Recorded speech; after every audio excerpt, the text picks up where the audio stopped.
Mesdames et messieurs, bonjour, ravi de vous retrouver pour cette nouvelle édition de votre programme quotidien Midi au Caire en ce dimanche le 8 juin 2025. Sans plus tarder, commençons avec ce qui fait la une de l'actualité en Égypte. Il s'agit du président Abdel Fattah el-Sisi qui a reçu un appel téléphonique du Premier ministre pakistanais Shahbaz Sharif qui a exprimé ses meilleurs vœux au président de la République à l'occasion de l'Aïd el-Adha, la fête du sacrifice. Monsieur Sharif a souhaité davantage de progrès et de prospérité à l'Égypte. De son côté, le président el-Sisi a exprimé ses remerciements et son appréciation pour ses vœux sincères, souhaitant au gouvernement et au peuple pakistanais le maintien de la stabilité et la prospérité. Il a affirmé l'attachement de l'Égypte à renforcer la coopération avec le Pakistan dans les différents domaines, dans l'intérêt des deux peuples pakistanais et égyptiens. Les deux parties ont convenu de poursuivre la concertation et de maintenir la coordination entre les deux pays sur les différents dossiers régionaux et internationaux, de manière à contribuer efficacement à rétablir la sécurité et la stabilité, ainsi qu'à réaliser un développement durable sur le continent.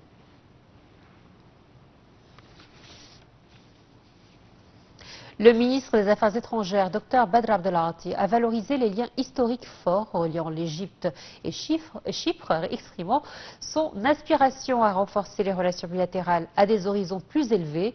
Le chef de la diplomatie a exprimé lors d'un appel téléphonique de la part de son homologue chypriote, Konstantinos Kombos, son appréciation au soutien de Chypre envers l'Égypte dans les institutions de l'Union européenne, notamment en ce qui concerne le paquet financier européen présenté à l'Égypte. Les deux ministres ont échangé leur vision envers un nombre de questions régionales et mondiales d'intérêt commun. Ils se sont mis d'accord sur la nécessité de la poursuite de la coordination en vue d'atténuer les tensions dans la région.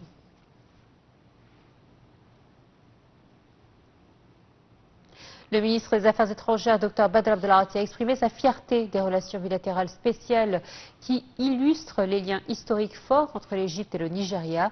Le chef de la diplomatie a souligné lors d'un appel téléphonique avec son homologue nigérian son aspiration basée sur les opportunités et les capacités disponibles dans les deux pays afin de renforcer les relations bilatérales. Les deux ministres ont échangé leur vision sur le développement de la situation sur la scène africaine.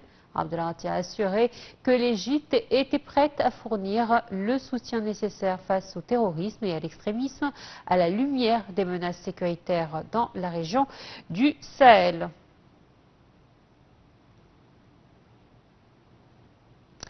Et on enchaîne avec, à l'occasion des festivités de l'Aïd el-Adha, le ministre de l'Industrie et des Transports, Kamel El-Wazir, suit de près le bon fonctionnement des infrastructures de transport à travers le pays. Je vous propose d'en voir les détails dans ce commentaire.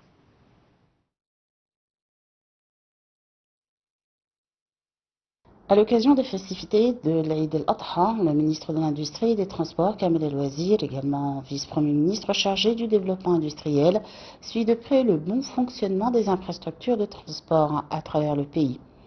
Dans un communiqué publié par le ministère des Transports, il est précisé que le ministre veille en continu, via les rapports des diverses entités du ministère et ses échanges directs avec leurs dirigeants, à la fluidité et à la sécurité du transport public. Il s'est ainsi assuré du respect des horaires et de la régularité des trains sur l'ensemble du réseau ferroviaire. Concernant le métro et le train électrique léger, le ministre a souligné l'importance d'une surveillance active depuis les centres de contrôle et sur le terrain par les équipes d'encadrement et de maintenance afin d'assurer la ponctualité des rames et le bon déroulement du service. Le communiqué précise également que la navigation maritime se déroule normalement dans les ports de Damiette, Alexandrie et de la mer Rouge. Le ministre a demandé à l'autorité générale du transport fluvial de maintenir les campagnes d'inspection des bateaux pour assurer les sécurités des passagers pendant les célébrations. Il a insisté sur la stricte application des normes de sécurité et sur la coopération continue avec la police fluviale, notamment pour faire respecter les limites de charge autorisées.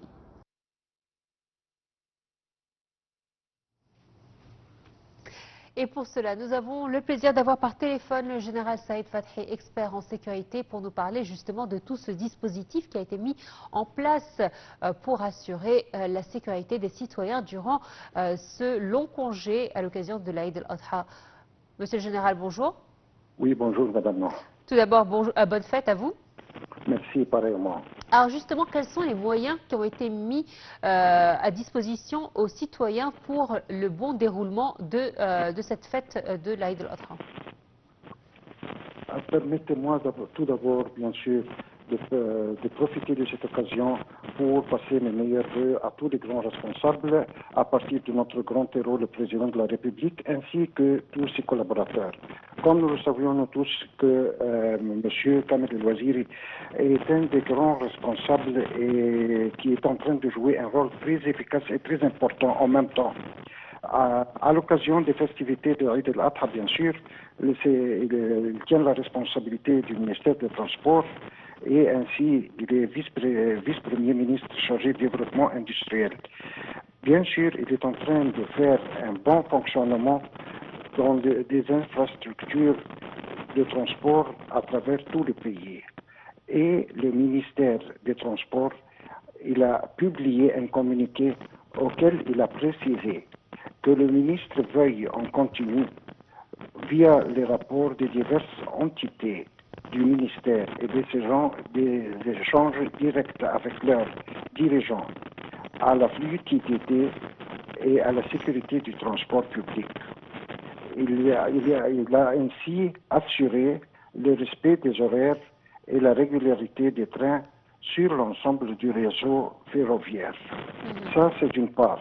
Concernant d'autre part, bien sûr, le métro et le train électrique, le LRT, le ministre a souligné l'importance d'une surveillance active, bien sûr, depuis les centres de contrôle et sur le terrain, par les équipes d'encadrement et de maintenance, afin, bien sûr, d'assurer la ponctualité des rames et le bon déroulement du service.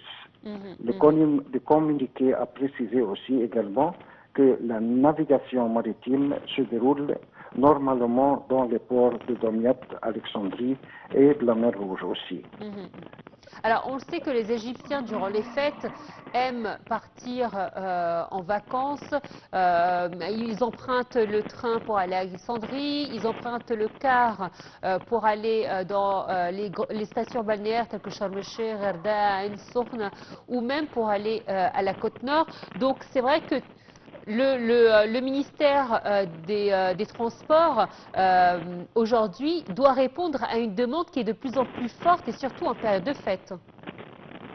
Oui, bien sûr, et il a essayé de déployer tous les efforts du ministère pour conserver et pour faciliter la tâche des publics et du peuple égyptien pour se rendre dans les différents endroits, comme vous aviez déjà mentionné, dans les différents places pendant ces vacances-là. Et bien sûr, comme nous le constatons, nous avons beaucoup de vacances. Je suis désolé de dire ça, mais c'est la vérité. Et les Égyptiens aussi sont en train toujours de profiter de toutes ces occasions pour essayer de passer un moment agréable. Ce qui mène à dire qu'il faut leur offrir des moyens de transport et faciliter leurs tâches pour se déplacer d'un endroit à l'autre. Alors, justement, nous avons un ministère ou un gouvernement qui essaye de moderniser nos transports en commun. Comment faire pour que la population puisse, on va dire, puisse s'adapter à ces nouvelles technologies et pouvoir en profiter sans la détériorer? Comme nous le savions, nous tous, vraiment, c'est la vérité, il faut le dire, que son Excellence, M. Kamel El-Waziri, il est en train de jouer un rôle très efficace et très important en même temps. Il tient la responsabilité de deux ministères en même temps. À cause de quoi? À cause de sa crédibilité, à cause de sa maintenance, c'est un homme très très courageux. Il travaille il travaille comme il faut faire exactement. Il est en train de prendre des décisions fixes et correctes dans le même moment auquel il a besoin. Tandis que, de mon point de vue personnel, je le trouve c'est une personnalité un peu très différente que les autres collègues, ses autres collègues bien sûr. C'est un homme qui est bien respecté et comme nous le savions nous tous, nous sommes en train d'entendre quelque chose que peut-être très prochainement il sera le Premier ministre. Peut-être, dans les prochains jours. Alors, ce sont c'est votre propre opinion. Merci à vous, Monsieur le Général Saïd Fathi, pour votre participation à notre programme de midi au Caire. Je rappelle que vous êtes expert en sécurité. On enchaîne avec un autre sujet, celui concernant le Premier ministre, Moustapha Madbouli, accompagné de nombreux ministres qui participent au lancement des services de la 5e génération. La 5G. L'événement organisé dans la zone des Pyramides a été annoncé par l'Autorité nationale de régulation des télécommunications. D'ailleurs, un grand spectacle a été donné au pied des pyramides. Les images commentées. Le Premier ministre Moustapha Madbouli, accompagné de nombreux ministres, participera au lancement des services de la 5e génération. L'événement organisé dans la zone des Pyramides a été annoncé par l'Autorité nationale de régulation des télécommunications. Les 4 opérateurs de réseau mobile en Égypte, à savoir Vodafone Égypte, Orange Égypte, E-End Égypte et Télécom Égypte, sont désormais prêts à offrir ce service à leurs clients. Ils ont investi un total de 2,7 milliards de dollars dans le spectre et les licences 5G depuis 2019. Le service est déjà opérationnel dès maintenant sur les portables. La technologie 5G promet d'apporter des capacités à haut débit aux utilisateurs, favorisant ainsi l'innovation et le développement de diverses applications. Elle permettra également de contrôler simultanément un grand nombre d'appareils, une fonctionnalité cruciale pour des applications révolutionnaires dans les villes intelligentes, les services de santé et d'autres domaines avancés. Lors du forum sur la technologie 5G qui s'est tenu au Caire en mai, le ministre des Télécommunications et des Technologies de l'Information, Amr Talat, a souligné la croissance significative du secteur des télécommunications au cours de la dernière décennie. Il a qualifié la 5G de saut qualitatif dans la manière dont les gens travaillent, vivent et se connectent. Selon lui, la 5G transformera l'économie nationale en stimulant la transformation numérique en cours et en améliorant le classement de l'Égypte dans les indicateurs internationaux du secteur des communications et des technologies de l'information. Et on termine avec du sport. Et l'Ahli a entamé hier sa première séance d'entraînement à Miami, aux États-Unis, dans le cadre de sa préparation à la Coupe du Monde des clubs de la FIFA. Alors, il s'agit d'une participation historique pour le géant africain qui se prépare activement pour son match d'ouverture contre l'Inter Miami, prévu dimanche prochain, sous la direction de l'entraîneur espagnol José Ribeiro. Les joueurs ont montré un grand enthousiasme lors de cette première session, marquée par une participation complète de l'effectif, y compris les nouvelles recrues. Dans le cadre de sa préparation, El Ahly disputera également un match amical contre le club mexicain Pachuca demain afin de peaufiner les derniers réglages techniques et tactiques.